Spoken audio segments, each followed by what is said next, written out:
what to expect. It's not set in stone, but a little bit of a timeline of what to expect and how we will meet with you guys individually on easements and things like that at the very end as well, because we will have to individually meet with every single homeowner.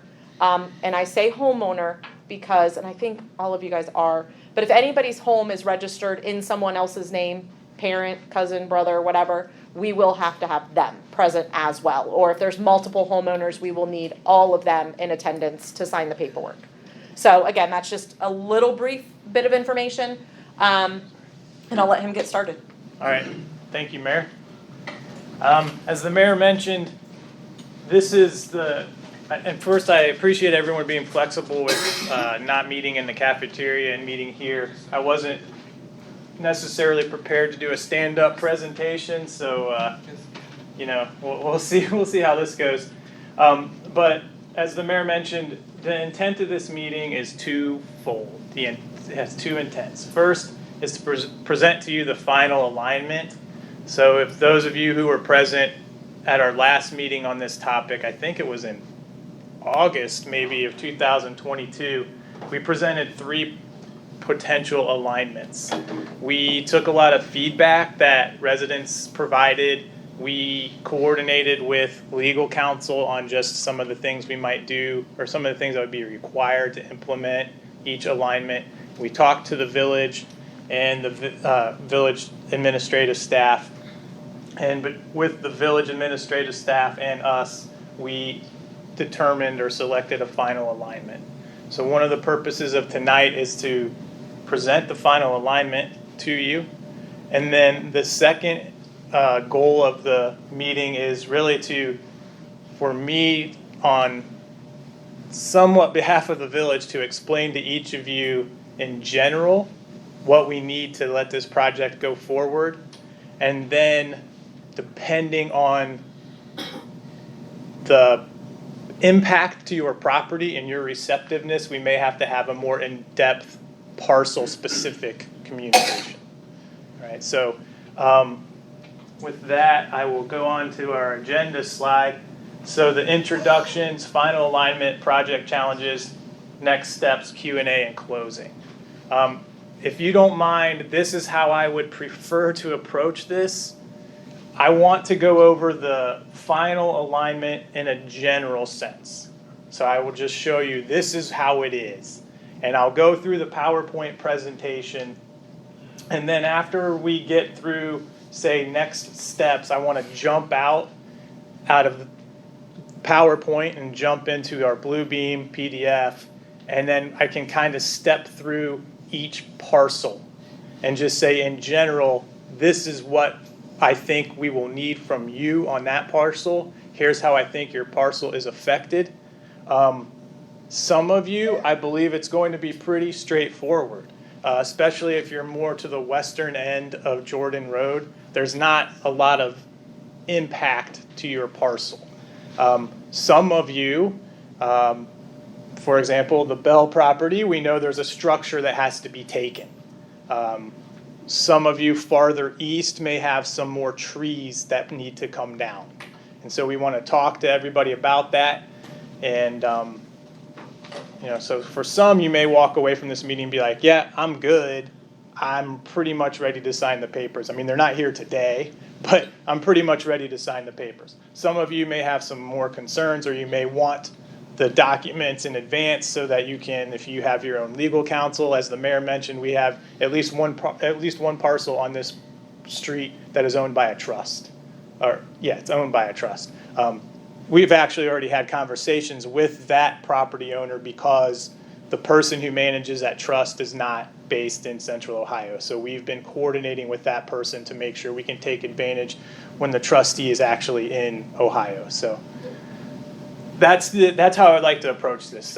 Doesn't mean, if you have a question, I don't want you to feel that you can't ask one, but if we could kind of get through the main part and then get a little bit more specific, I think that would make this presentation go a little bit quicker.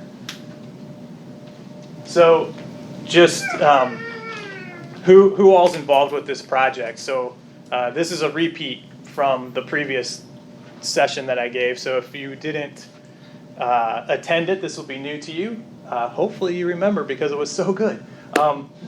So we start with the village, Minerva Park. So obviously we have the village administration. So that's your administrative staff, mayor, fiscal officer, legal counsel.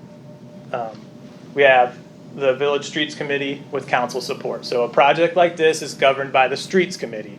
I apologize because with a new council member, I didn't refresh myself on who is the streets committee, but if you're curious, is it the three of you guys? There's your streets committee. If you were not aware, here's your village streets committee. If you are ever unsure about the various committees, those committees are on the village website. So you can go to the village website, you go to the government link, I think, village council, you can find who's assigned to each committee. The streets committee drives the project, they guide the project, they're the ones with whom I have the most communication. I've had a lot of communication with councilperson Koss on this. But however, they then take it to the full council. And the full council is the one who's responsible for authorizing funds, directing if the project should go forward, etc. Jacobs. So Jacobs is us. We're a third party. We're a consulting engineer. We're the contracted village engineer for Minerva Park. So I personally have been doing this for Minerva Park since 2005. Our company has changed ownership a few times, but I personally have been here since 2005, nonstop. Randall Berkeley, who's not here today, he is the project engineer for this project, so he's the one that's actually doing the bulk of the design. I'm the one that's QCing it, managing the budget, etc. I mentioned earlier legal counsel, so Frost Brown Todd is your contracted legal counsel with the village. They have a similar role with the village that we have, where they're a private company that's contracted directly with the village. And then lastly, additional consultants. So really for this project, the additional consultants is an engineering and surveying firm named Dynotech. The name might pop to you because Dynotech is actually, they're in the city of Columbus, but they are right outside Minerva Park. They're on the service road from 161. So you've probably seen their sign. They have a building, they lease some space. They've been very responsive on a number of village projects. We've been using them pretty much non-stop for the last few years, or last year and a half, I would say. Part of the appeal was that they were really close to you guys, so it's kind of like a hometown team, sort of. So the final alignment, I would get out a pointer and point to this, but I don't know if you've ever tried to use a laser pointer on a television, it just does not work very well. So what you're seeing is the overall, this is the full scale alignment. So at the far left, you're seeing basically, this is the Yasmin International Market shopping strip to the far left.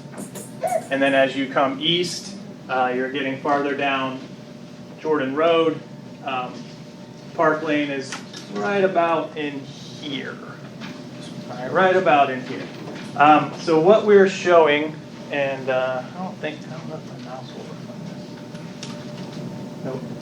Nope. So what you can see is this is sort of a modified version of one of the proposed alignments that we originally had.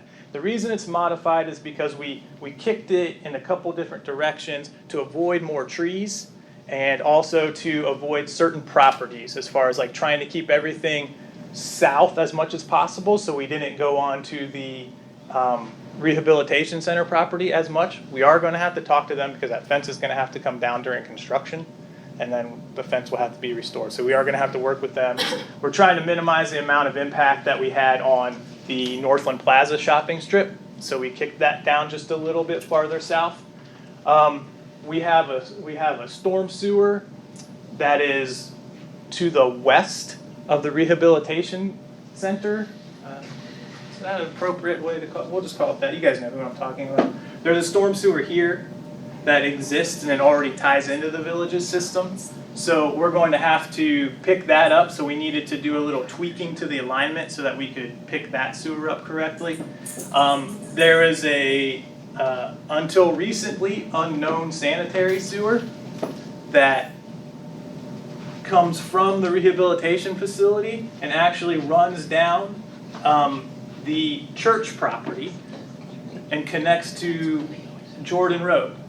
That actually doesn't really show up on any of the documents that we had, so that was interesting.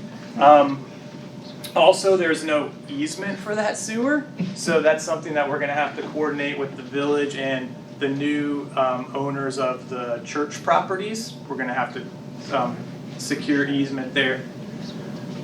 And so generally, we pick up storm sewer here. There's a sewer on the 5454 Cleveland Avenue property that currently is owned by the property owner of 5454 Cleveland Avenue. So in the strictest sense, the village can't do anything to it. But it ties into the village's system and it has problems, contributing to the village's system. The village is in conversation with that property owner about securing easement on their property because there is no easement on their property and taking ownership of that storm sewer. Otherwise, the village is at the mercy of the property owner to repair the storm sewer. And as you can see, that's why we have this project. So that's working through the legal process right now. We will take storm sewer, just normal buried storm sewer, to that new storm sewer that I was talking about from the rehabilitation center. And then basically from that point forward, we're going to implement that. If you remember, and I have a section of it later that I can show you, but if you remember, it's that concept with the pipe, and then it has a shallow trench on top of it. That's trench all the way, that trench will then continue all the way over until we tie back into the existing storm sewer system in the vicinity of that detention basin that's on the Northland Plaza property. As a reminder, or to introduce this concept to people who might be new property owners in the area, the intent of that trench and drain system is basically a large French drain concept. So the vast majority of the storms, I think we calculated, I think it's supposed to be 95% or more of the storms will stay in the sewer, but for storms that the sewer can't contain, it will actually overflow out of a drainage structure, and it will flow down the trench, and then it will connect back into the system.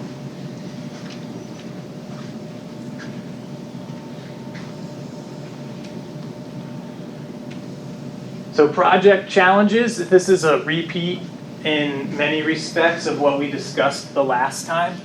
Project funding, construction costs, multiple municipalities, ownership of the storm sewers, lack of easements, minimizing impacts to properties. If you remember, if you remember the last time we met, we talked about the potential need for a bat survey. We are confident that we are not cutting down enough trees to necessitate a bat survey. We're only looking to remove a few trees, so you can remove, there's a threshold, generally about 20, that you can remove without going through the bat survey. So we modified our alignment to minimize the effect that will have on removing trees. And then unknown sanitary sewer laterals. So I did not go through, if you remember in the August meeting, we went through a lot of these challenges in depth. I stripped that out, people have already gone through it, but just to give you a quick overview of these, funding and construction costs go pretty much hand in hand. Our estimate at the time when we last provided an estimate on this project, it was approximately a $550,000 project if we took this alignment. Prices bounce all over the place. We'll see how they actually come on bid day. It's very hard to get a consistent price right now. We feel that at least for the pipe materials and the other materials that we've been focusing on, the prices have been relatively stable since we last presented on this project. Diesel prices have come down, which has a pretty large effect on a project like this because we're using all diesel-based equipment. The aggregate and earthwork and those types of materials have been pretty consistent. The biggest challenge is always, or lately, has been plastics, because they are, petroleum-based, and because of some of the funding from the federal government, a lot of projects have switched from iron and steel-based pipe to plastic-based pipe, which is having an effect on plastic pipe prices because the supply has gone down some. So we'll see. We're hopeful that it will be relatively stable. Multiple municipalities, if you recall, this project, this stretch of storm sewer originates on the west side of Cleveland Avenue, so it starts in the city of Columbus, it comes under Cleveland Avenue, it comes into Minerva Park, continues east through Minerva Park, back out into the city of Columbus, turns south, and then comes back into Minerva Park. So we definitely have to have coordination with the city of Columbus, as far as we're just letting them know what we're doing. We contained everything to the best of our ability in the village, so we don't necessarily have to do anything with the city of Columbus, but we just need to let them know what's going on. I touched already on the ownership of the storm sewers near 5454 Cleveland Avenue, so we can just gloss over that one. The lack of existing easements within the project area, that's one of the main purposes of why we're here today. This bullet is actually, for me, this is the biggest hurdle to overcome. Because, as the mayor mentioned, everyone has to be all in on this for this project to go forward in a timely manner. So if there is a parcel owner that either can't come to an agreement with the village or for whatever reason, then basically the entire project comes to a standstill until that can be sorted out. I'm not sure what course that will take, but that's the reality of the situation. We just can't install pipe in your property because we don't have any easements. So that's, to me, like I said, that's the biggest hurdle. Minimizing impacts to properties. So, I did mention when we selected this final alignment, the goal was to minimize our impact on the various properties. It's unfortunate, and I said this in August, some people will be affected more than others. It's just the nature of a project like this. I cannot come up with a single project that is equally impactful on each property. So some, and not to like pick on people, but I believe you just bought the property just to the east Been there of. my whole life. You're now the owner of it, Yes. right? But you've been there for a while. Her property, we skirt the corner. And that was very purposeful. And the reason we did that was because it allowed us to stay off of the Yasmin International Market property.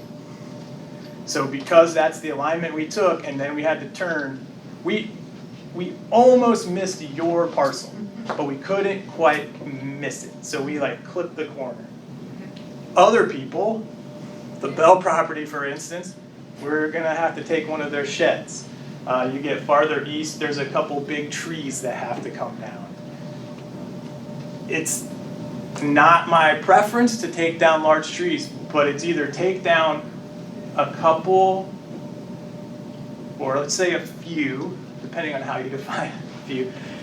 It's either take down a few large diameter trees, or we take out all of the trees along the northern property of Jordan Road.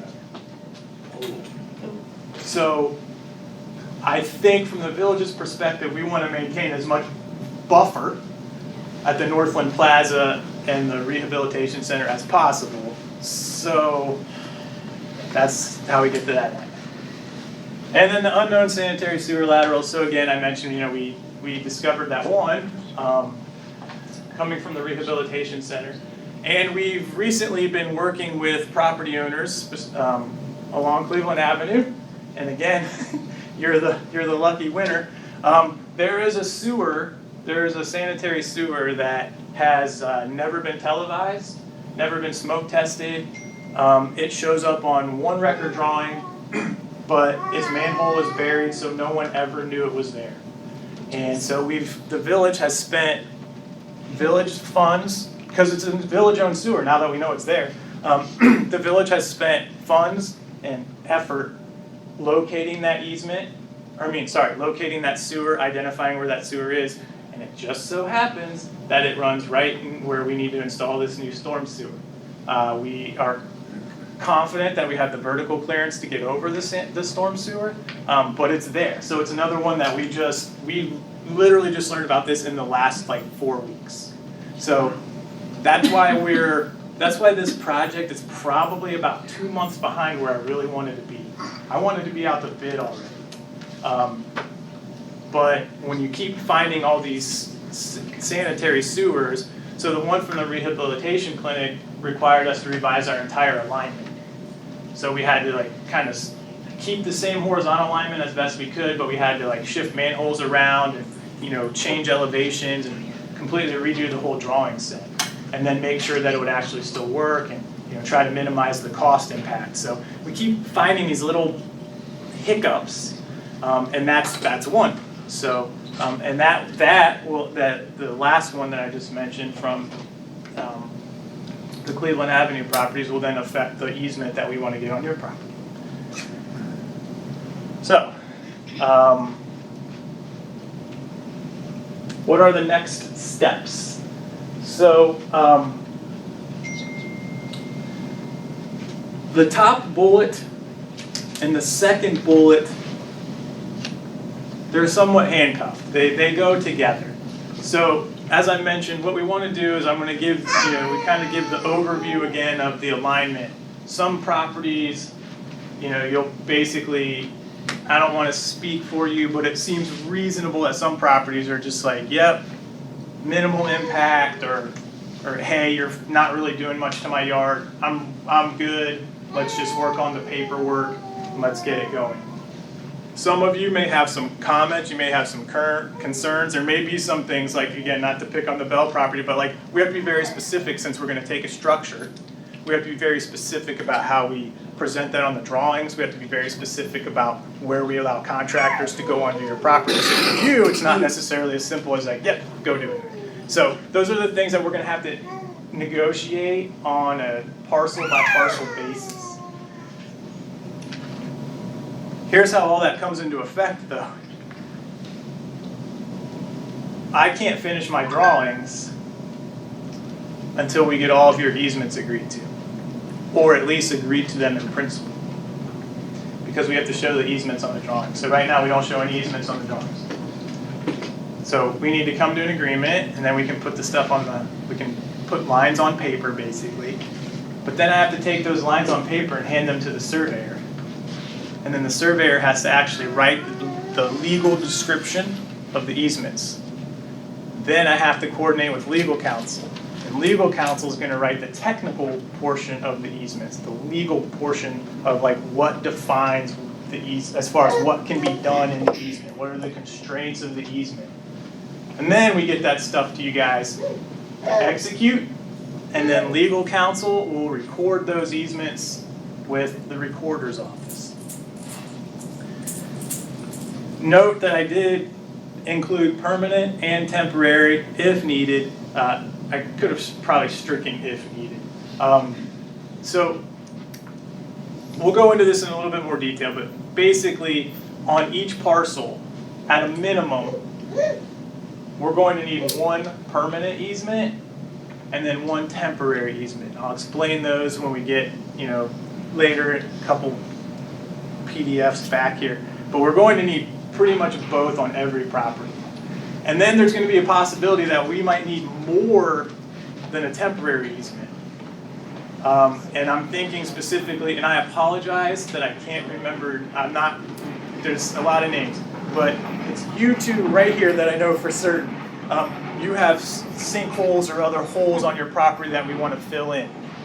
So what we want to talk to you about is, do we go with a rather large temporary easement, and then the contractor can just come in and do what he needs to do?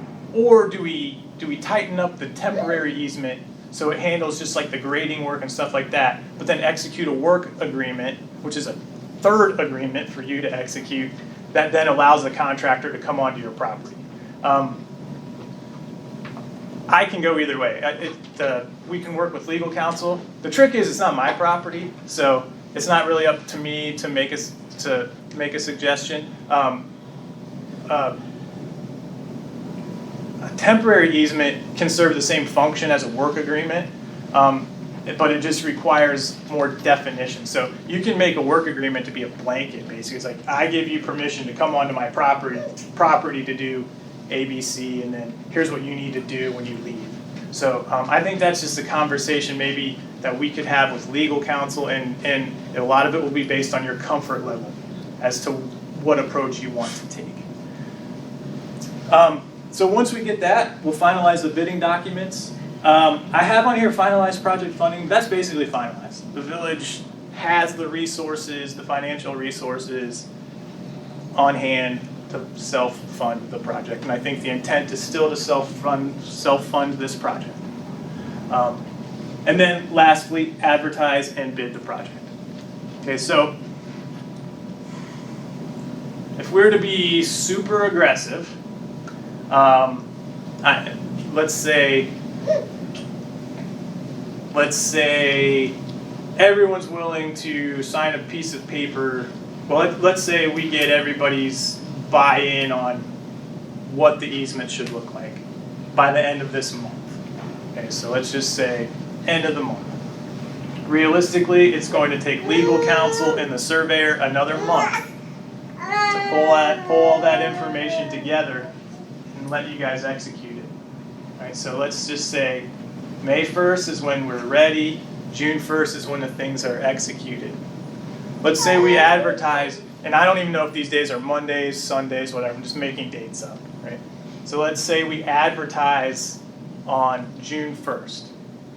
By law, minimum bidding period for a village, because you're a statutory community, you don't have a charter, so you have to follow Ohio Revised Code, 22 days. Right? So we can open bids on June 23rd.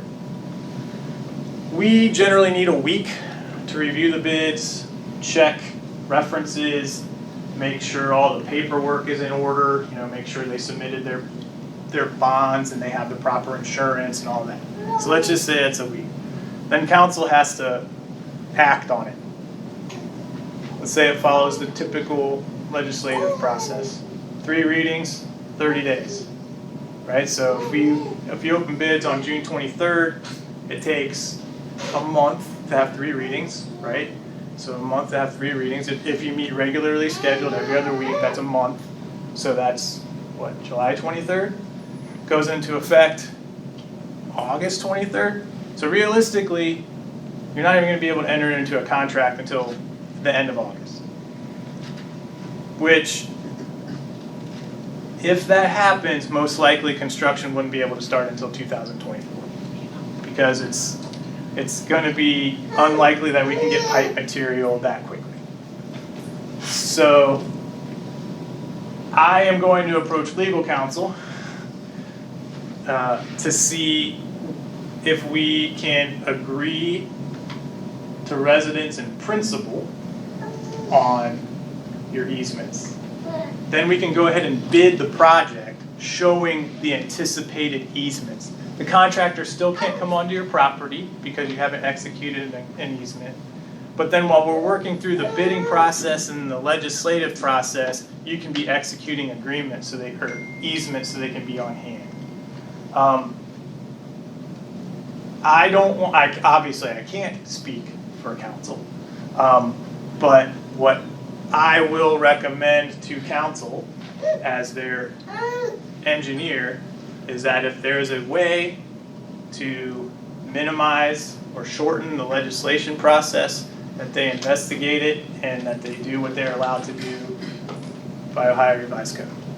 So I think council knows what I mean by that, but I would urge them to consider that to help speed the process. So that's where we stand. the easements again are gonna be, like I said, that's the challenge. So I'm very hopeful that you as property owners are, open to easements. You want to, you're obviously protecting your own interests. I mean, I think we all appreciate the fact that you are the parcel owners, and you need to protect your interests. So I mean, no one is going to, well, I won't. I will not fault anyone for, wanting to make sure that they're being protected in this process. But I do want to point out that that's probably the critical path.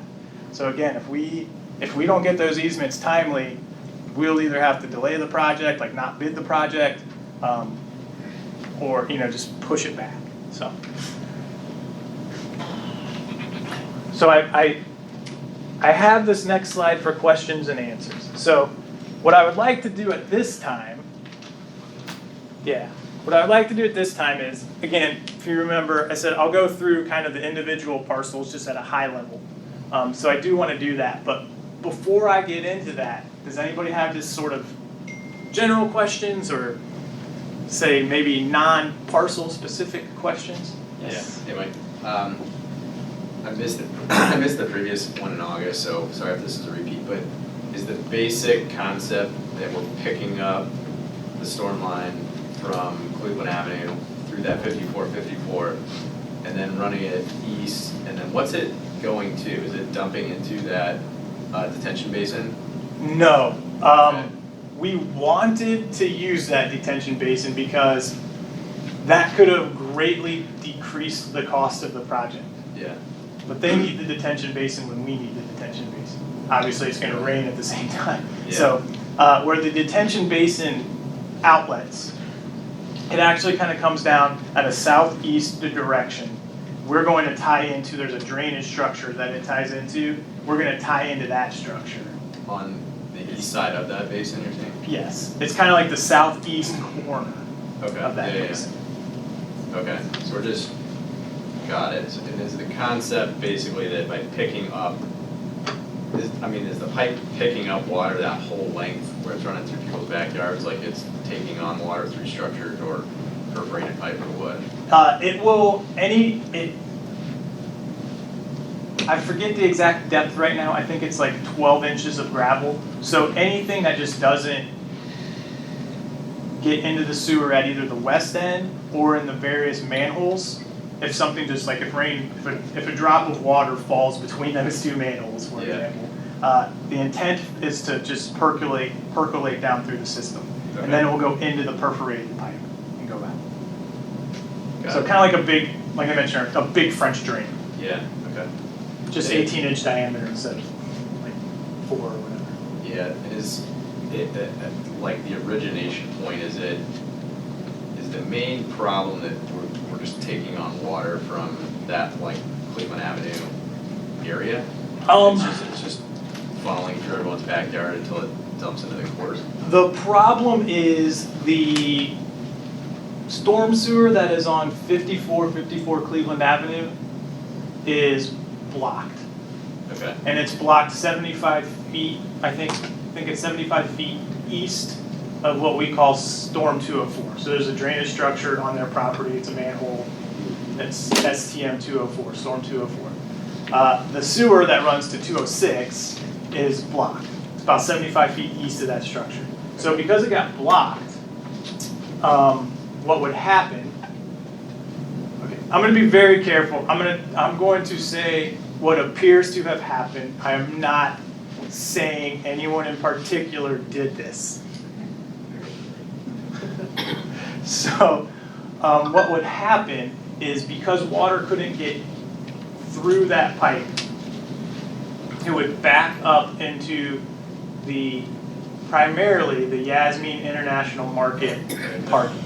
That makes sense. That was my next question. It was like that always seems to back up. So what happened is somebody busted into a manhole next to Storm 204 because there is a manhole just south of it. Someone busted into that manhole and piped in their own emergency overflow. So the water goes east, hits the backup, backs up. The first relief point is through that manhole that someone put in their own emergency overflow. And that's all the water that's running through your backyards. Got it. Okay. So I think that emergency overflow may no longer be open. Does the Yasmin Market, where does that drain to? Like that Yasmin park- Market? Yeah, the Yasmin Market parking lot. Where Into the sewer. into what sewer? The one that's blocked. Okay, all right. So there's a sewer that runs from Cleveland Avenue, it runs under Cleveland Avenue, and then it runs in between 54 Cleveland Avenue, and then the Yasmin International Market. There's a storm sewer, couple manholes, right? That segment is privately owned. Got it. It's technically owned by the parcel owner of 54 Cleveland Avenue. Okay. So the Yasmin International Market parcel was granted an easement by 54 Cleveland Avenue to tie into their sewer. So their sewers tie into that sewer, Got it. Okay. Block sewer. the blocked sewer. No, Well, he's he's- very patient. go for it. I kept seeing the hand coming up. So if we have to live with this for another year, 2 years, are there any temporary fixes so that, because it's getting worse and worse every time it Yeah. rains. Yep. I mean, it's almost flooding the shed that's not going to be torn down. It's created an island around a tree. I'm afraid it's gonna kill the Yep. trees. Do you want me to speak for council at this point? Sure. I Yes, please. I won't speak specifically for council. Most of us know, I'm not saying we would waive readings or anything, but I would ask of them to add meetings if we needed to get it read quicker. I'm not saying that they would ever pass a 30-day, but there are options, legal options that they can try to read legislation to get it done in a timely fashion to where that is the one thing that we can do as a village to speed it up. We can't force anybody to sign papers any faster. We can't force anybody to do anything like that. I know we would do what we could do. I was meaning like, is there a way we can divert the water before the permanent fix? The problem is, we can't do anything on your properties because we have no access. Couldn't we do it at the Cleveland Avenue? No. Like, divert the water there somehow? No. We've looked at a lot of options. I think We've looked at a lot of the options. village has pursued legal Yeah. means of doing that. And I think it was, I don't know that, I always get the technical terms confused, but I think it was like dismissed with what, either with or without, whichever one doesn't allow you to come back. I can't remember if it's with prejudice or without prejudice. With prejudice. Whichever one says you can't come back, I think it was dismissed that way. Yeah, as far as council moving as fast as we can, we have not, council has passed every legislation regarding this in an expedited fashion, availing ourselves to both either waiving readings and passing as emergency. And, you know, while I can make no guarantees for the body, there's no appetite to slow this down at all. I know, but I heard 2024. Yeah, well, I know. Is Believe me, there that's- something more creative, like a pump truck, where you can like pump the water and truck it out or something like that? I mean, we could look into that, but that would cost more than the project in a short term.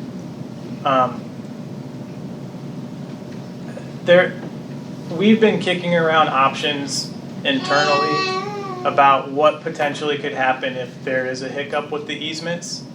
And one potential option, and we would have to work with legal counsel and figure out how to do this, but one potential option is for the village to buy the pipe. That way the order's placed, and then the pipe just gets delivered somewhere, and then we just pull the purchase price out of the contractor, and then he just has to install the pipe that the village provides. That could potentially save time if there's a hiccup with easements. Again, talking to legal counsel, if we can legally bid a project without easements in hand, but at least agreed to in principle, I think if we can get quick agreement with parcel owners, if we can bid the project on kind of easements in principle, if we can expedite the legislation process, we realistically could shave like 2.5 months off the whole process. And that is the goal. I mean, the goal is that we would get with homeowners as soon as we have the information and we're able to. And I can say that the property right next door to myself, the church, I already have all of his contact info. Before everybody leaves here, I want to get everybody's contact info. I do have several emails from people that I knew were not going to be here that are completely on board. There's probably 3 homeowners that I have not heard from. And yeah, you know who it is. Okay, so I would assume that, again, we will not have issues. Everybody wants this, I mean, I don't want to speak for everybody, but I've not heard that there's anybody that does not want this done in a timely fashion. We have been in contact with 5454 quite regularly. I do not anticipate any issues from the rehab facility whatsoever. And again, the other business that's next door to myself, not gonna have issues with. So the commercial properties, I really think we're good to go. I'm not seeing much delay getting the information that we need, and if we have to all stand out in front of somebody's house and knock on the door until they get home, maybe we will. So I think there's very few properties that we will just have to figure out how to get a hold of them. And I know Councilperson Koss had one, so I think we'll be good. I have a question. You were speaking about Yasmin property, and then they had an agreement with the 5454 to pipe the water in, and now it's blocked. Maybe the obvious question here is, why don't they clear the blockage?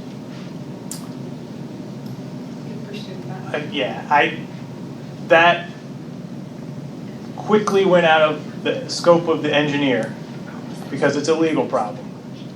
And the But village it's has okay, been, but and the it wasn't village, illegal to pump water onto all of us. I am not a lawyer, so I will not even pretend to speak to that. All I know is the village has been pursuing that via legal means, and they'll have to fill you in on that. We pursued that and it would be expensive. It would be expensive. Wow, They have lawyers. We've tried. that's crazy. So Yeah, is it's it, crazy. How much would it cost to clear out a pipe? They do it all the time. It's not clearing out the pipe, It's though. not clearing out the pipe, it's the legal piece. It's the, She's talking. It's the legal piece It's forcing someone to to do it, clean out the pipe. and they have lawyers. and for starters, it's not just clearing the pipe, it's they actually have to replace the whole pipe. Oh, So, there's a rub. we estimated that segment of the project by itself to be between $50,000 and $75,000. Because they have to tear up all the pavement, they have to shore power lines. So that's actually probably the most expensive stretch of the project, is that part. So that's if they did it on their own. And then, and Councilperson Koss can correct me if I'm wrong, please, but legal counsel, village consulted with legal counsel, and then determine what the cost would be to actually litigate it and take them to court. And then I think the decision that was made was it would take more money and more time.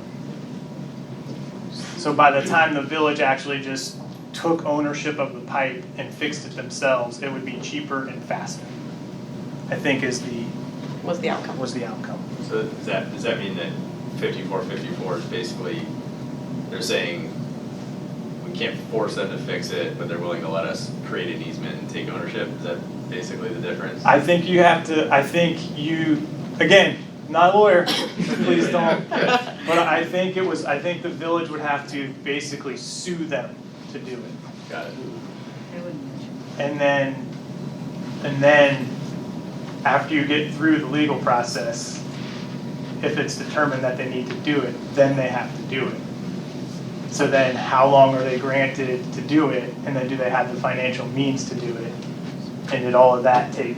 So basically, We still think this is the faster, The- easier way for us to get resolution. And the sales pitch is basically what you just mentioned. It was, you can be taken to court, you can be compelled to fix this, or if you just grant us the easement and convey the pipe to us, or just add it to the project. Because the village really wants to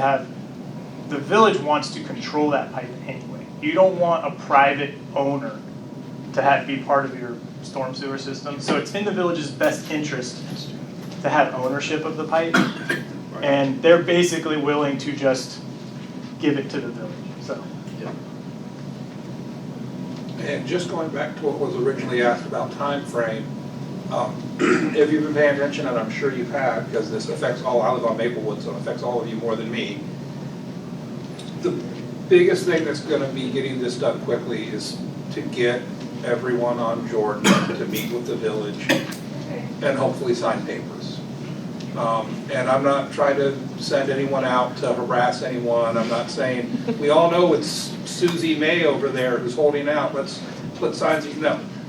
But talk to your neighbors, make sure they know that this needs to be done and that it can work, but only if everybody works. I don't want to turn it into a bad TV movie where they're trying to clear the waterfront to put in a stadium or something and the poor holdout doesn't want to go, but there you are, that's where we are. But to your point, I will look into options and I will see what's realistically available, that if there is a delay in this project, what could be done. Yeah, because I'm just afraid like it's gonna flood my shed or Yeah. worse, and they've got the sinkholes that are growing, Yeah. which are really bad. So I promise you I will look into options. I can't say that there's gonna be any great ones, but I will look into them for you. And talk to your neighbor. If you ever see him. If you ever see him. I can tell you when he's there, but. Okay. Is part, I guess, part of even what Eddie was saying too is, I think too, is where it is really bad is even for this summer, and obviously, I mean, a couple people I know were mowing on our street already, is that even an option for Minerva to go ahead and take care of our yards where it's dangerous for us to go back or not being able to cut it? I mean, I know that yours is like flat and unable to too, but already like, you know, last year and that, there's the weeds and the tall grass and just somebody even getting it sinking more and more, so. I just let mine go and told the code enforcement officer that he was just gonna have to wait. Yeah. I mean, that's just, it's easier to just let it go and, all the way back. Cause we can't cut our grass back there. We can all agree that it can't be done. Sending village officials or village employees, we wouldn't be, honestly, then we would have a liability with that as well with the employee. I was just gonna say, if it's unsafe for you to mow back there, it's unsafe for anybody to mow back there. Right, that's where I And so- think we didn't know if it was on a Yeah, we can- sinkhole or like if that can even be We can, like we found can out. work with code enforcement to make certain that there's no negative Exactly. impact from that perspective. Right, Because if it's unsafe, it's unsafe. agreed. That's where I didn't know, like if a soil engineer or that at one time. And I guess my other was, when you say about people coming in and everybody agreeing, is there something set up, like even, like you said, about us protecting our own interests, is Minerva or a different, for us to have legality wise, to have whatever we agree upon versus just being a normal person to have, is that cost, do you know what I mean, for it to be looked over, what you're coming, or the options? I'm not making sense. I think I understand. I For us think, to have our own legal Are you- counsel to look Right. at it, right? The village isn't, Yes. the village isn't, at this point, the village is not going to, and I can say this because I'm a resident there too, the village is not going to foot the bill for every homeowner to have their own legal counsel as well, So so we- you no, we could. can all me. do it. Yeah, I didn't know. So our legal, Yeah, like, we use Frost Brown Todd, they will be the one putting together all of the easements, the temporary and permanent easements. Anybody is more than welcome to have a legal counsel look over them, or a friend, or somebody that knows what they're talking about, because I don't. I mean, I'm just gonna say I'm gonna look at the documents and I want this done so bad. It just, that's horrible to say, but that's me. I mean, I guess it's kind of like signing most paperwork. If you want it done, it doesn't matter what those 16 pages say. You sign it. It's coming from a realtor. We all click the terms and conditions on software. Isn't But that, it's like the serious- biggest lie, the right, joke is the but biggest lie in the world. I've read the terms and conditions. Yeah, but I mean, yes, this so- is your home, this is, so yes, you are more than welcome to get any, somebody a professional to read through them, look at them. And, we would encourage that, it is everybody's home, so I'm not making light of it, I'm just saying what I would do, just because, again, I'm affected just as much as you guys are, and I cannot wait to have it fixed, because it is getting closer and closer. And realistically, this can come across very cynically, but you wouldn't want the same party Right, to pay that's for why it both is, yes. attorneys. Right, I just. Because your attorney is actually beholden to the I was really hoping we could get them all into a group attorney under ours, and we could pay for both of them. Yeah, I think that got sussed out pretty quickly. Mark, that was pretty good. I just don't know if the things were fixed in, let's say, a month or two, or a problem happens and damage comes, like, that's Oh, where, is so- that gonna like so, say, okay, oh, that's- that's something that- for That's that a different- settled, or that's you a- coming that's a- back to take care of No, this. that's a slightly different approach. So, Okay. now I'm blanking on what Ohio Revised Code says. But at a minimum, because I can't remember what Ohio Revised Code says, again, not a lawyer. The contract documents generally have a 1-year warranty. So that means that the contractor is on the hook for repairs, for work that hasn't, trying to figure out a non-dumb way to say it, work that hasn't stayed good, work that's failing. We have the resources, we have the legal ability to have them come back and make repairs. That doesn't mean that, this is a big one, grass growing, right? Like, they plant the grass, they do what they're supposed to do, but after that, it's the homeowner's responsibility. So, if they plant the grass and it catches and then it dies because you don't water it, that's not the contractor's fault, right? That's the homeowner's responsibility. So, in that instance, we might not come back and reseed it.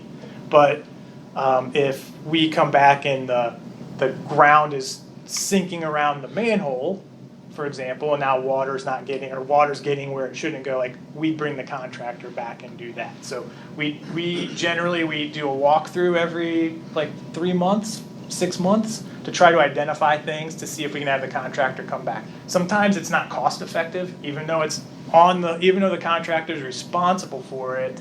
Sometimes it's just easier for the village or the owner to just jump in and do it. Because sometimes it's just a simple matter of if I can just get a truckload of dirt and I can wheelbarrow it over there, we'll do it. Rather than bring a contractor from maybe Cincinnati, right? So then they're fitting it in between projects and stuff. So there are recourses for work that needs to be addressed after the contract has been substantially complete, or actually final completion. Okay, that's where I thought, Yeah. the Yeah. legal And that thing, has if happened. it wasn't, Yeah. And Yeah. is the pipe the old pipe, if it continues, is that, it's not gonna be removed, is it gonna be filled so it won't keep? What we intend to do is at each of these holes, we're going to pump mortar, low strength concrete, whatever, flowable fill, whatever term you want to use. We're going to pump it down both directions and go about 5 feet in each direction, and then backfill the hole and compact it and seed it. So we don't intend to remove any pipe unless it's in the way of pipe that we're installing. But we do intend at each of these holes to fill it, and then that should prevent anything from it's real high level engineering here. Basically, what's happening is stuff's being sucked in, right? It's just kind of sucking it in, and that's what's causing the holes. So we want to fill the pipe so that it doesn't have the opportunity to do that anymore. Thank you. Yes, sir. I'm Dick Busick. I don't live on Jordan Road, live on Maplewood, but and council will probably be happy to know that I'm not here to rehash anything on my proposed solution, but to give information to you of what I have found when I was trying to help out. Number one, yeah. I was just gonna say, I have all the information that you gave the council previously. So if it's Are you aware if it's of new the, information, what Yasmin Market did with their square basin at the end, yes. where they put wood in it, and if that's left, it can break up and come down the pipe and give us more blockage. The other thing that I did not discuss with council was we discovered that, contrary to what everybody thought, the septic systems were not removed. And all of the sump pumps that were added, the new pipes were put into that, went into the septic system, and then go out through the leach beds. So your pipe is probably going to go through and destroy some of those leach fields. And I don't know whether that's a problem or not, but every heavy rain, there is water pumped into those septic systems, and it goes out through the leaching system. That's all I want. we saw some of the sump pumps on some of our walkthroughs. Some of them actually daylight. We found a couple, so we're just gonna. What we discussed is putting in a bid item to reconnect things if we see them, and then the contractor can get paid to reconnect the pipe and address it so that it's. I mean, realistically, if it's pumping out, it's still going to pump out. It's going to do the same thing. Yeah. So it's kind of. I don't know why they go that way. Yeah, I didn't know whether you'd gotten the information because I didn't hear back from you. It would be so. better if it came to the street. But Is the existing pipe going to be covered under the new easement? no, Okay, because we won't need. so I didn't know how that would work if you'd be able to pump concrete somewhere where you don't have an easement. Oh, it will be, sorry, I misunderstood your question. Yeah, that goes back to what we were talking about with work agreements versus temporary easements. So we just need to decide how we want to address it.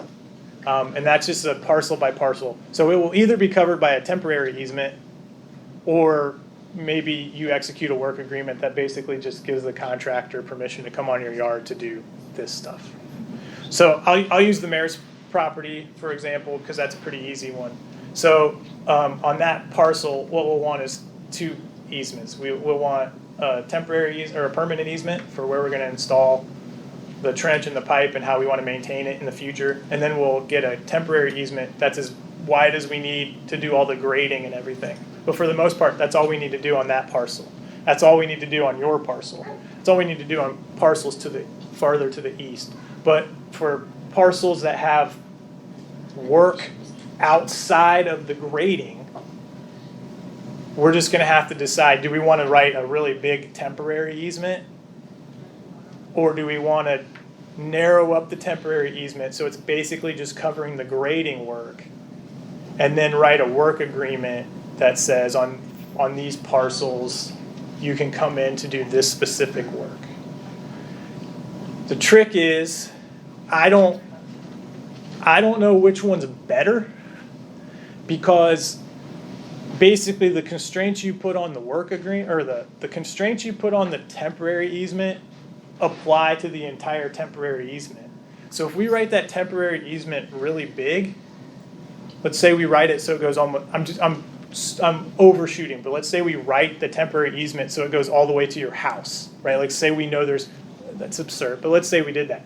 I mean, realistically, you're telling the contractor, he has complete access to your backyard. He can store materials there, he can put pipe there, he can put stone there, right? Unless we very specifically exclude that. And so when we get into these situations where we're outside sort of like the normal work area, I feel like there's maybe an opportunity for a work agreement so we can very specifically define it to say you can come onto our property to these points and do only this work.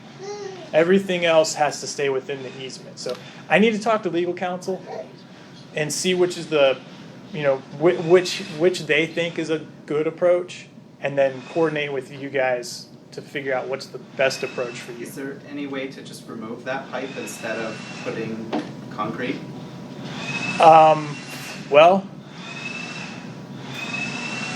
yes, we could, but it would probably add 15 to 20% to the project. And we would tear up a lot more. We kind of really have to find where it is. We have a rough alignment of where it is, but pretty much if we want to tear it out, then anything that's around it, we'd probably double the amount of trees that we take. It could go right under your other shit. I think it does. So I just, It goes right under his chair. yeah. So I think it would be, I think it would be better to just Yeah. do No, I just the individual. wanted to ask. Yeah, no. Because I'm just wondering, like, what happens if something goes bad and I don't know how long the temporary easement is, but then that would be my responsibility to maintain after that, right? Since it's not under the permanent easement. Well, see, that gets into a situation that I don't quite know, because, I guess technically the village owns that pipe. So I think you would have to revisit it with the village and determine, Okay. so when we abandon pipes, there are a couple different ways you can do it, or a few ways I should say. One is you completely dig it up, so I guess that's not really abandoning it, that's removing it. If it's short enough, if the length of pipe is short enough and you have access to both sides, sometimes you just completely fill it with some type of material, sand, flowable fill, something like that. But if you don't know the exact length of it, it's nearly impossible to ask a contractor to do it, because you don't know where that quantity is going to end. And so in those instances, what we usually do is we just plug the ends of the pipe so that nothing can get into it. And then usually, once you've blocked off access to the pipe, everything kind of stabilizes, because there's no longer anything going through that pipe that's trying to pull things with it. That doesn't mean that like a pipe wall doesn't collapse in. It happens. But I think in that case, then what you would have to do is you would have to approach the village on a case-by-case basis and then see what the approach would be. How wide's the easement? Ah, man, you're like setting it up. You guys mind if I go to the next? There Your check is in the mail for giving me the good save here. So We're gonna plan things in the future, don't wear the same shirt. I always sell like 400 shirts, I feel like, get it.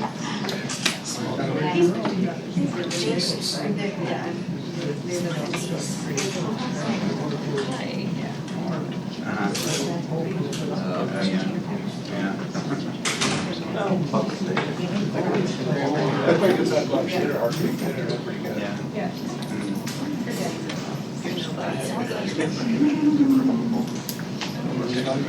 I apologize. That file locked up. Just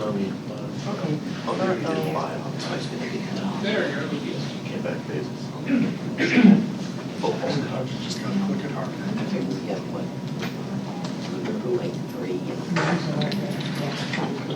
Okay, so this section right here, this represents the trench and the pipe concept.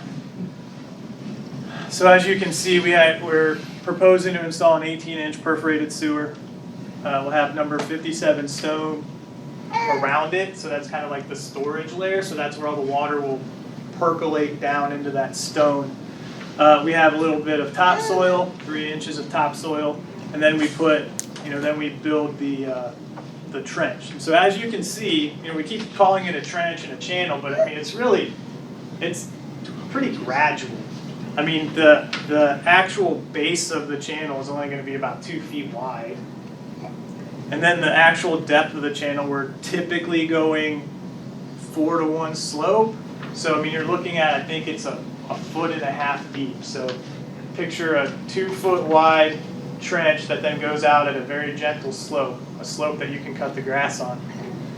And it is only about 1.5 feet deep. So The trench itself is going to be generally, the channel is generally going to be 12 feet wide.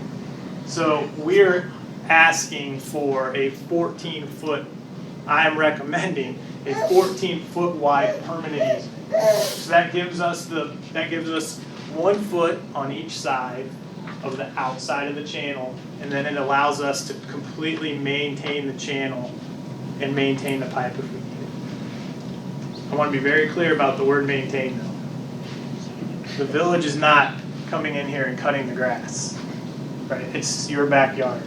It's still your responsibility to, cut the grass, do whatever, keep the manholes clean. It's, something we always ask, don't rake your leaves into the street, right?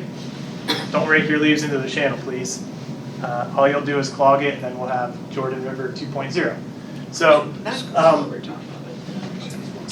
we'll want a 14-foot wide permanent easement. So again, that allows us to come in, if for whatever happens in the future, really, it's to get to the pipe. I mean, that's where a problem would be, is to the pipe. But that way, if there's a problem and we need room to actually reconstruct the channel, we want to have the whole thing, so 14 feet. Just for a frame of reference, a typical sewer easement is probably 10 feet. So this is a little wider than a typical sewer easement, but again, it's so we can encompass the whole channel.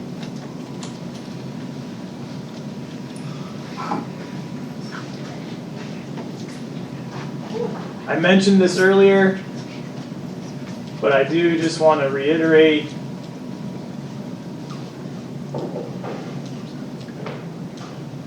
This is what we need from you guys to build this project. And I really mean need. I mean, again, we're not trying to oversell it, but it is a need. If we don't get it, we can't build the project. So the permanent easement that we just discussed, so a 14-foot wide permanent easement. And then a temporary easement. So I noted it's various widths to allow for construction activities. So why is it various widths? It's because everyone's yard is different. So some yards we have to go out 25 feet to tie back into your existing grade. Some yards we go like right away, we tie it into it. So we'll write the easements based on the amount of work that we think is necessary on each person's property. But what we'll do, what I like to do, is make them as rectangular as possible. So we're not just going to take the grading line and just offset it a certain amount. So like you look at your easement and it like goes like this. I mean, each one of those things the surveyor has to describe, and it just gets wonky. So if we can just tell the contractor, hey man, here's a line, don't go past that line, and he doesn't worry about, well, comes here and goes there. We don't want to do that. So that's why it's varying width. And then I did note again, we've talked about this a few times, this additional access to allow for filling holes at existing pipeline. And so again, I'm not sure the best approach to it. I mean, honestly, I've never had this situation on any of my projects where we've had kind of sporadic work outside of the typical work area. So I'm not really sure what the best approach is. Like I said, I could go either way. So I think it's just something that we'll consult legal counsel and then have to talk to you guys. So before I go off this this trench detail or channel detail, does anybody have any questions on it that you actually can't see? I just want to clarify, so what did you see? Is it gravel, when it's done, there's like a 2-foot metal grate, or it's just all grass? It's just all grass. It's all grass. Yep. You'll see drainage structures like manholes, catch basins every 300, 350 feet. But for the most part, it's just a grass channel. And it just percolates through the ground? Yep. So you can see it'll just go through the ground, goes through the topsoil, goes into the stone. The pipe is perforated. Right. So it's kind of like, I keep mentioning the French drain, but, well, actually, you guys have curb and gutter, right? I don't get to say that very often in the village, but you guys have curb and gutter. Do you know what's under that curb and gutter? Perforated pipe. Surrounded by gravel. So water just works its way through. I've been in a catch basin, now I know. Exactly, it's, yep, All right. it's called under drain on a road, but, all right. So, this xylophone is stealing my shine.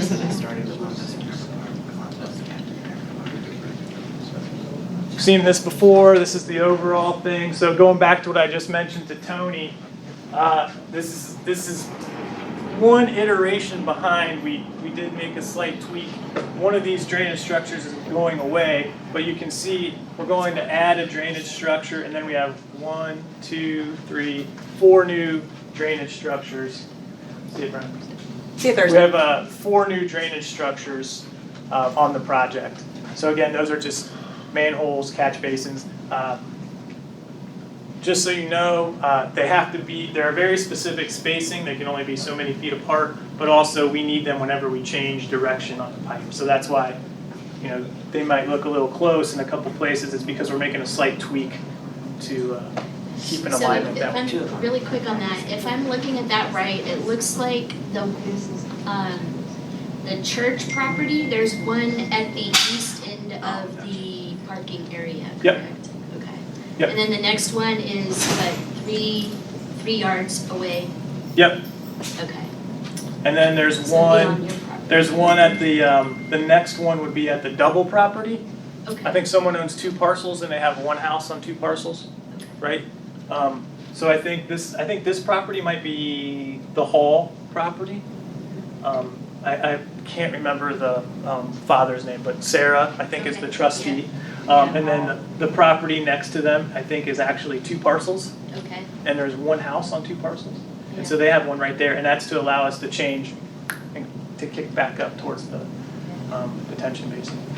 Where the pipe stops, where the village stops construction, there's a section of pipe then that goes into Columbus or wherever.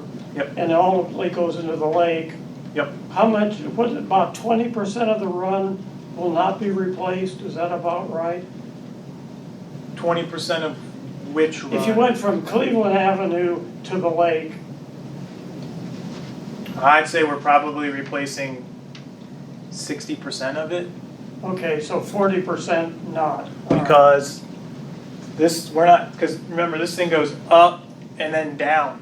Yep, So we're not replacing anything in the city of Columbus. And then once it kicks back south and comes into the village, we're not replacing any of that. We just did the replacement that we needed for the East Shore. some of that's new, where it goes into the lake, I think is new. We just did it last year. Yeah, All right, so that's the overall. And so I'll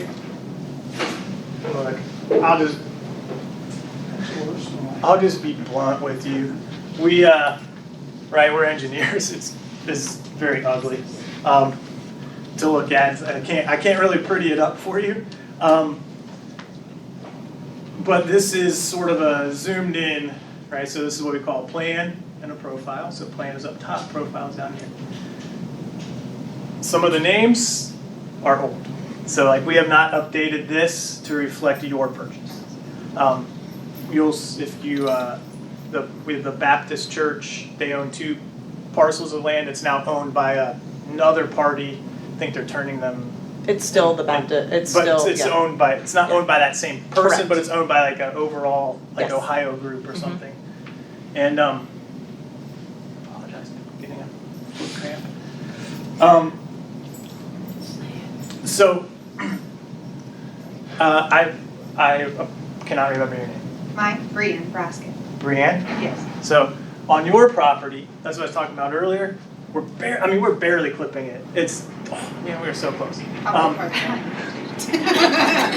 But as you can see,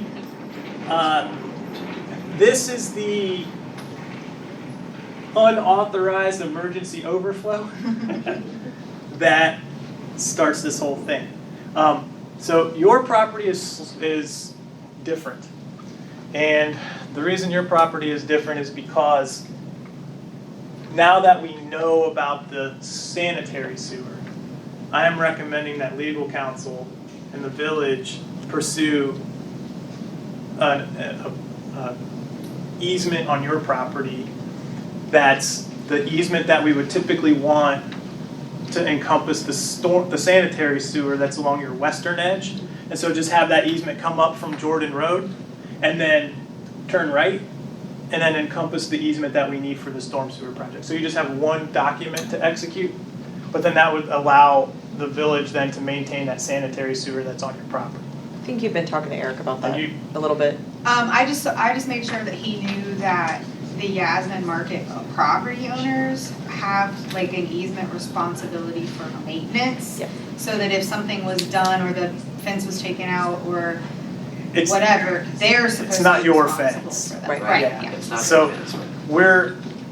I think that I'm gonna have a separate conversation with legal counsel about that, but I think it's in everyone's best interest to just have one document, write That that makes sense. write that easement so it encompasses utility infrastructure, right? And just let us get in there to do what we need to do. We will probably need a little bit of temporary easement on your property, just there is some grading work that needs to be done. As you can see, this right here is the property line. So most of the work is done on the 5454 property. But then it, like I said, just clips your northeast corner. But we'll want construction easement because we have to get material back there. So we have to that's another thing that we're gonna have to figure out is how we're gonna move materials around this whole project because it's in everybody's backyard, but we have to get stone everywhere. We have to get construction equipment. Construction's not tidy. I mean, there's a lot of stuff that goes on with it. So that's your property. I think Norris's, that's you guys, right? Yeah. Yeah, so, yo, Yeah. So no, you broke the project. See?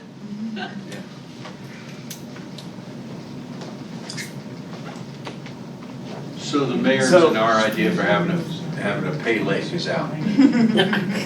So on your property, Could have made some money on it. on your What's property, that for last year? it's similar, except that it's more on your property, but for the most part, it's pretty much tucked up to the northern boundary. We do indicate some trees that have to be removed, we're showing Well, 5 we've trees. removed 3 of them already. Yes. They just keep falling. Gravity takes They just care of. keep dropping. I honestly It's don't undefeated. even know where my property line ends. Gravity's so undefeated. I just mow until it gets too I don't low think and I'm you- done. That's what we do. Trees would probably be all the way back. Yeah. Yes, so these are all tucked up basically on the property line. Okay. Alright, so what we would need on your property is just that standard, so let's say for your property, we won't, so because the sewer comes across your property at an angle, we won't need the full 14 feet over here. Right, you'll need it over there. We'll just need it at an angle, Right. and then once we get over here, we'll start, I think really for your property, since it's tucked up so close to the edge, what I would probably recommend from the village's perspective, and for your perspective and subsequent owners of your parcel, just for ease, it's hard to see, I admit, but this line right here, this is where we start our trench, or our channel, right? So once we get to this manhole, this is all pipe, and when we get from this manhole over is when we start The the manhole's channel. up on the, Yeah, so it's the right. manhole like right here. yeah. So you can see, this is the edge of our channel, and it's probably like 3 feet off the property line. So we would have like 2 feet of easement, or 1 foot of easement past the channel, and then there'd be this like 2-foot strip. So I think on your property, what I would recommend, or what I will recommend to the village is that we probably just write this easement so that the southern boundary follows the pipe where we need it to go, and the northern boundary just follows the property line. I think it's just easier. It makes it cleaner for when you sell your property too.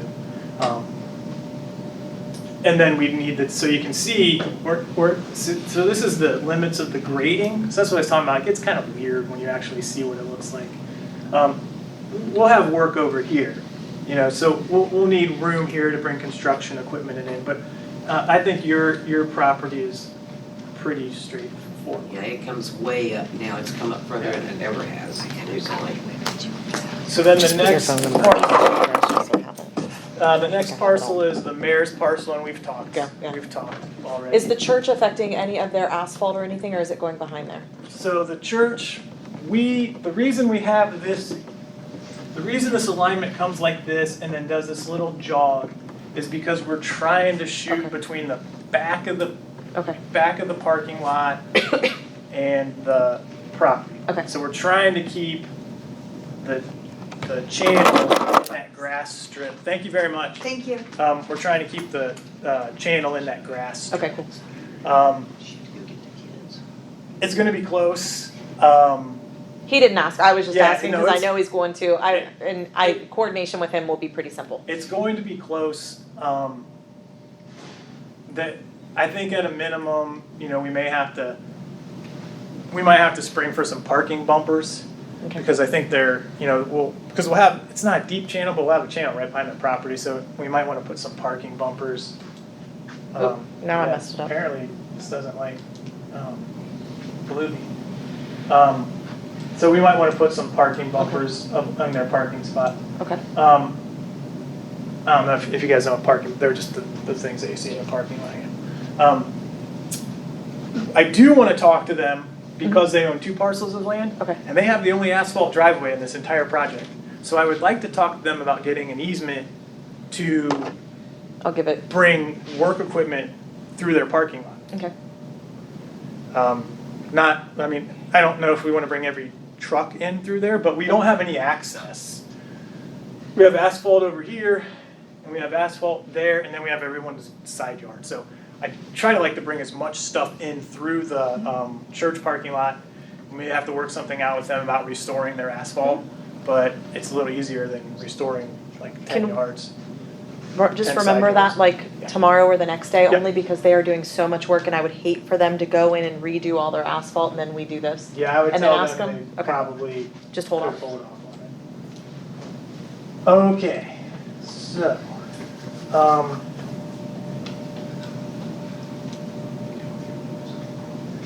the next property I think is Yes. yours. Next to the church. We're 2 houses from the church. Yeah, so you're next to the church, right? Yeah. So what we're showing here, again, please don't focus quite on the grading yet. It gets really weird when we're extracting it from the 3D model to the 2D. We come back in and clean this up by hand. But as you can see, there's a tree farther down in your property. We're calling for it to be protected. And we are coming the channel, and there's that manhole. You mentioned that manhole right on the eastern portion of the church parking lot. And that's when we're kind of shooting sort of deeper into the properties now because we're getting into hills and a bunch of trees that we don't want to remove. So that's why we're kicking a little to the south. So on your property, I think it's a relatively straightforward easement, ignoring the sinkholes for a moment. I think it's a relatively straightforward easement. I think we can just get the 14-foot wide permanent easement, and then I think we can just write the temporary easement we'll establish the grading limits to tie back into your existing grade, and we'll just take we'll take the temporary easement up to the property line. I think maybe once we get past this, your property's right on the edge. I could see the benefit to just writing the permanent easement so it just covers the southern boundary and extends all the way to your property line, because again, this is roughly where our channel's gonna end. And then the property line's right there. So I mean, it's half a pinky. It's probably 10 feet away. So it might be beneficial, but if you don't want to do that, I think just the typical 14-foot wide easement is going to be pretty easy. I think the temporary easement is pretty straightforward. Again, ignoring the the sinkholes, but I think we could write it to encompass the southern grading limits and just have it go all the way to the property lines, rather than try to say, you know, oh, it's 1 foot off the property line. I think that gets convoluted. So then you're next, right? So your easement is, with the exception, probably your easement east, let me start that sentence over. East of the church, yours might be the easiest easement. Because as you can see, we're not showing any trees being removed. So we have a pretty straight shot.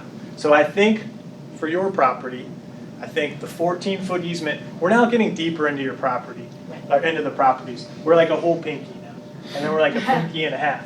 So I think the permanent easement, I would recommend that we write the permanent easement to follow the trench. Okay, so just a typical 14-foot wide permanent easement.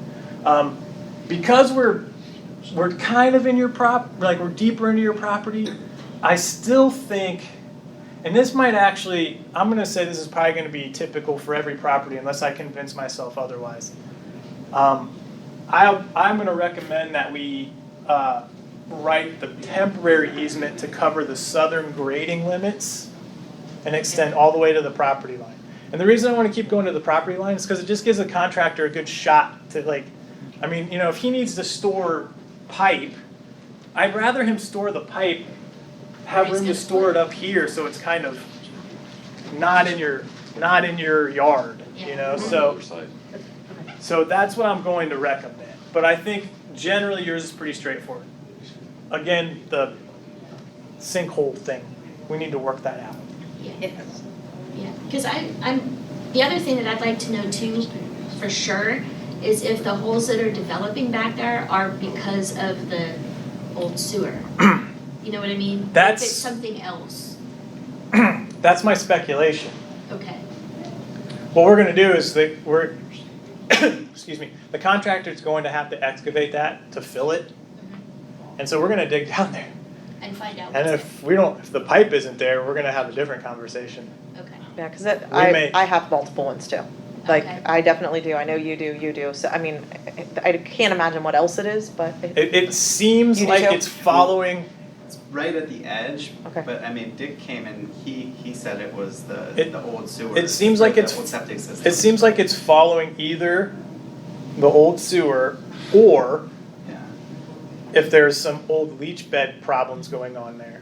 Okay. And if that's the case, that's a conversation we're going to have. So I'm not speaking on behalf of the village or council, but if we identify a sinkhole and we go and we excavate it and we expose it and there's no pipe there,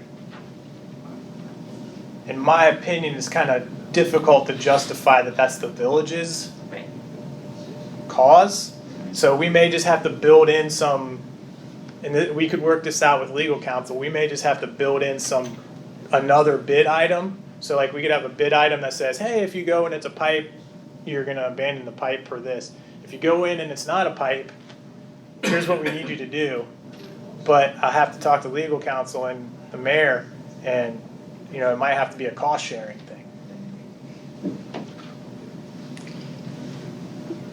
Well, I mean, I was trying to say you might not pay for it. I was trying to be nice.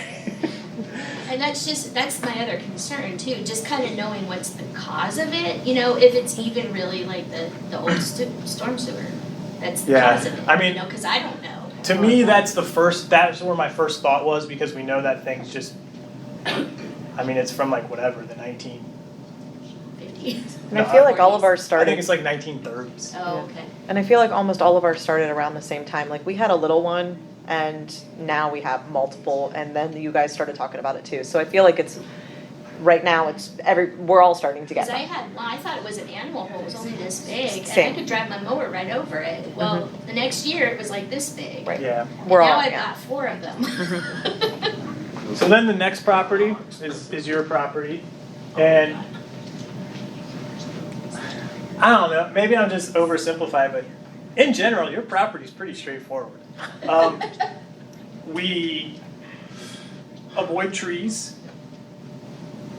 We don't avoid the back shed, but we already knew that. Yep. Again, please don't pay too much attention to this grading because it shows that we're like grading around your new shed. We will be grading around your new shed, but I don't anticipate coming this far out. So we'll get that sorted out. I think the biggest decision to make with regards to your property is what do we do with the shed? Do you want the stuff and scrap it your own, or would you prefer the contractor just scrap it themselves? I don't think I want it, so I would say they can scrap it. Okay. Yep. Otherwise, it's just going to get stacked on your property, and then you're going to be looking at it in like 4 months because you're like, I'm stuck.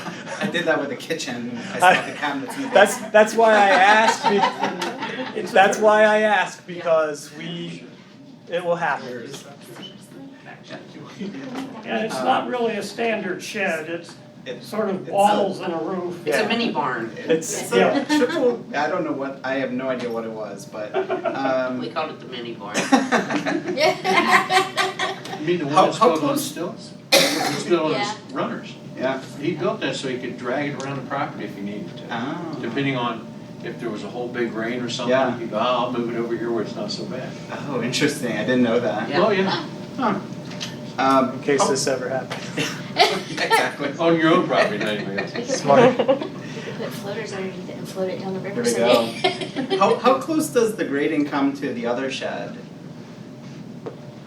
Let's see, you're about station 7 plus 50. Give us the English version. Was that a pre-built? You just dropped it in? The second shed, Second shed. the one that they're gonna tear down. It was. Yeah. but See- The second one is pre. I think so. So You did? you're roughly at station 7 plus 50 on that profile, on that plan. So that's what it's gonna look like when we do it. So you can see, we're really only grading about 12 feet away from your pipe. Uh-huh. So, Wait, so what am I looking at? so this is where the pipe is on your property. Yep. So we're only coming out to about 12 feet away from the pipe. Mhm. So if you go back to the plan,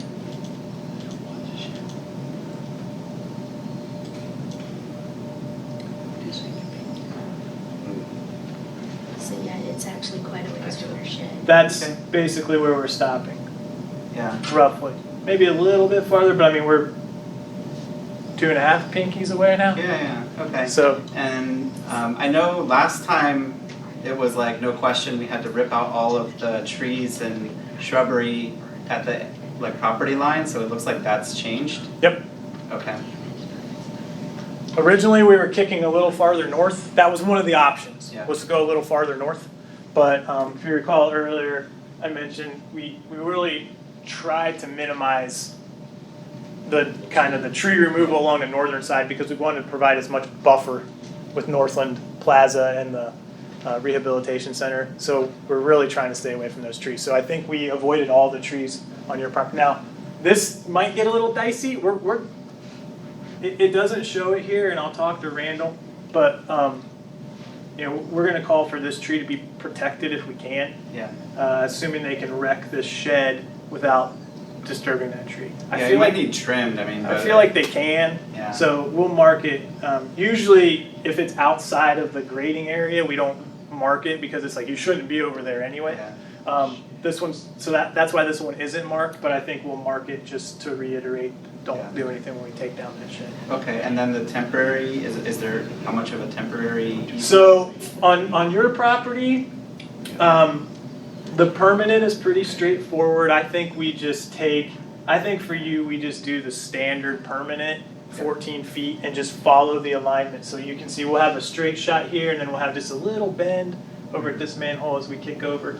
The temporary, we need to extend this temporary to at least the edge of the shed, right? So I'm gonna recommend that we'll probably roughly split the difference here between the two sheds, because we'll need to give them some room to work around here. And I recommend, I mean, we pretty much have to go to the property line anyway, but I would take it all the way to the northern property line. What we can do though is we can look at this just a little bit more.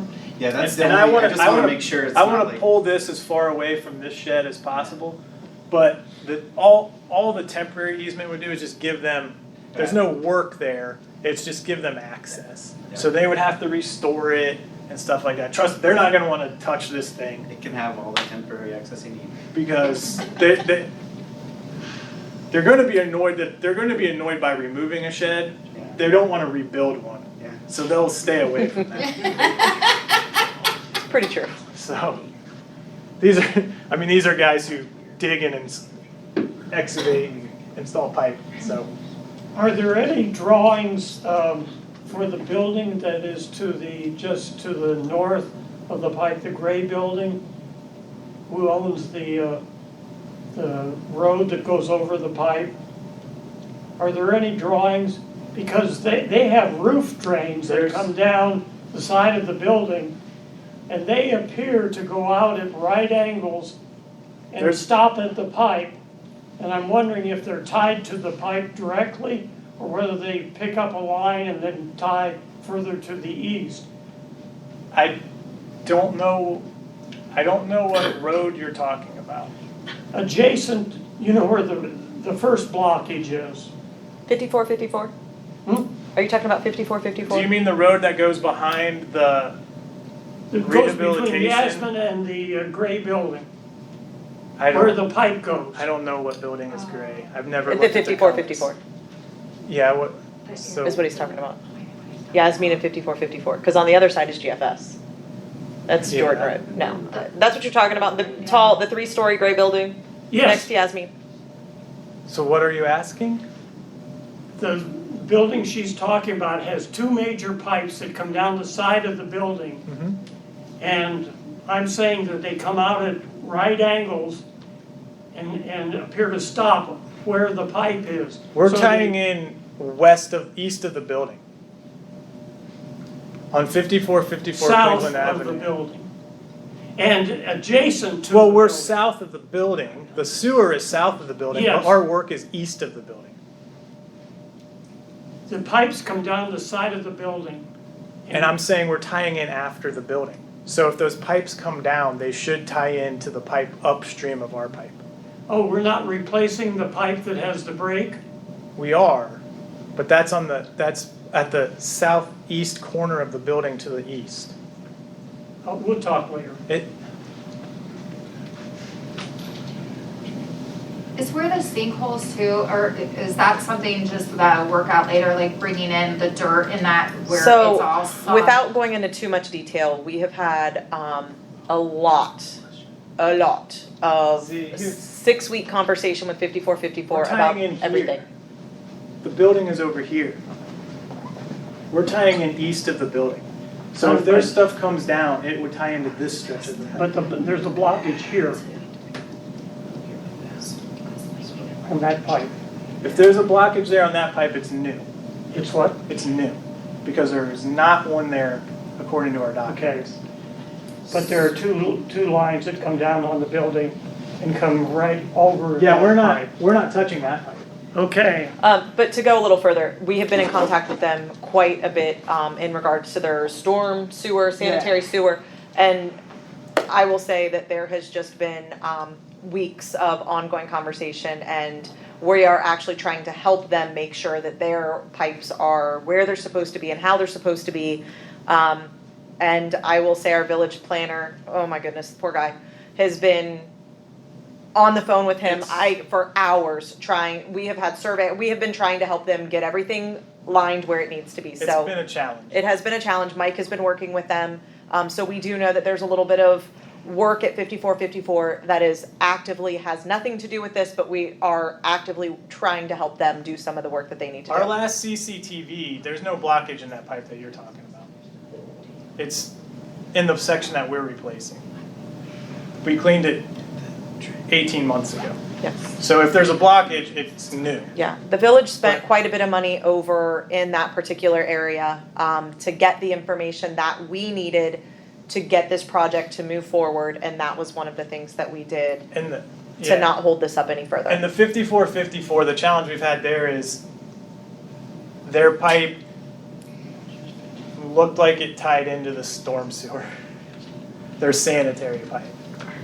So it was like immediate emergency, like to the point that it was like, you might not be able to inhabit the building until you get this fixed. So we kind of all jumped together to help them find stuff and figure out where it is, and we now know it's in Brianne? Yeah. It's in her, ties into her yard. So that's how all that came about. So there has been a lot of work going on in that particular area to make sure that it is not going to affect this project. So Nina made me think of something. So I know you said the temporary easement's gonna end at the shed, but what about restoring where the current riverbed is and filling that in? Is that something that's gonna be fixed? You know, I honestly didn't think about it. I don't have any idea what you're talking about. Cause our, like, Where you know, the- like at basically- the, like, Lost a lot of sump. soil. Basically what it's, the channel that The it is current followed channel. now. Okay. Yeah. Yeah, It's- I'll admit, I haven't even thought about it, so I'll have Okay. to talk to the mayor about Cause it. it's really bad. I mean, right now it's Yeah. all the way down by the tree roots. Because it's so, yeah, It's- the rain it's a the last full- couple weeks, yeah. full-on Yeah. river, so I'll it's- talk to the mayor. I admittedly, I didn't even think about it. So I would say it should probably. I mean, we've seen it, I've seen it, it's just, Yeah. you kinda get, Is that just gonna be more grading or more? it would be more dirt, More dirt, okay, yeah. yeah. So I would think that all the temporary easements need to be like a lot bigger than. They probably do, yeah, at least up in the western part Is there of it. anybody that's gonna have an issue? I'm just asking while you guys are here. Okay. No, that's where I think, That's what we want. was even thinking like even after it's settled, I mean, Yeah. there is like, right, the filling in the river, or even from the church park, like that blacktop, right, like you could fall, right. Yeah, I'll admit, like I Yeah. said, we didn't even think about it. I mean, you just get tunnel vision on Yeah, our new work. right, Sarah, I've already talked to Sarah, so she's up to speed Yes. on her dad's property. that's how I used to be. Even when we moved in, it was more. This next property is That helped. Han and Sheffield. Any, Easily that. They're not here, but I definitely have contact information for them, so we So- should be good with it. and I think Sarah, so when I met with Sarah, I think these two women were on vacation. Yes. So they asked Sarah, they gave Sarah a couple questions for Okay, me. perfect. So I answered them, so I Yes. think Sarah got the information to them, but realistically, what we're doing there is we are going to have to take 2 trees. Okay. And, I think the easements are pretty straightforward Just your guys' cell phone numbers is fine. on the, their property. No, I know, I got it. So the next property, I think this is the one, Is is that this, the one with the red building in the back? I think it is, we obviously, our surveyor can't spell Samuel. Who's it? is this I the think one? it's Samuel, not Oh, that's Dan? Smaluel, I don't know his last name, but. Spizo. Yeah, that's Amy. But I think that is the parcel with the red building on it. Yeah. So theirs is super easy. I mean, with the exception of the fact that we're going to have to take a couple trees Okay. on the property behind them. So it's not even their property. It's Okay. technically the Northland Plaza, Okay. I think. So theirs is pretty easy. It's a nice straight shot. There's a little bit, like, this is where the 3D model gets a little funky. So we'll fix that. And then after that, we're off the residential property. So Well, that's what I'm lost on, isn't that detention basin like much farther east? yeah. Oh wait, there's 2 different ones? No, there's a long one that starts like back in here and it goes east. So we're tying into a pipe that kind of runs with it, and then, I misspoke. We're tying into their outlet, but we're tying in ahead of their outlet. Okay, got it. Yeah. So I don't, So we're not gonna have to mess with this. are you the Johnstons? No, which one is, Are which you one the is next yours? one? I'm down on part 3/4. Oh, you're good. Yeah, so we're gonna You're be all good. Yeah. Because I was just looking at that basin like a couple days ago, and it's farther east than that, so that's what had me thrown off. Yep. I was like, how is this not? Yeah, no, there's a, Cause that was the there's other a one. sewer that's like, runs this way, Okay. and then it connects, so the detention basin is just, Yeah, okay. if I had internet access, I Dylan, would do you want me to put show your you. email down? I know right now. Okay. But, so yeah, pretty You're much on this, there, right? this last Yeah. property, Okay.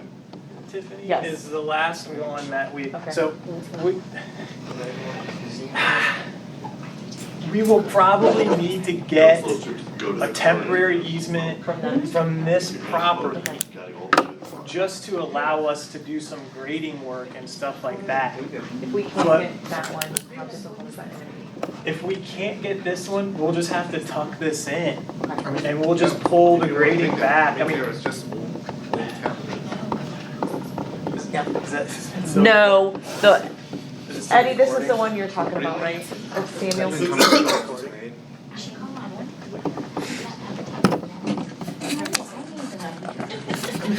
This is the only one. Sure, get your butt So- over there and take This it is out. the one that we have. That's the. Is this the one that where he's never home? You know I That's will. the one, I will. it's my neighbor. I swear. Yeah, so that's Alfred. You need to put your name here. And he's, Okay, how's it going? now that we're done with this, I'm going to go ahead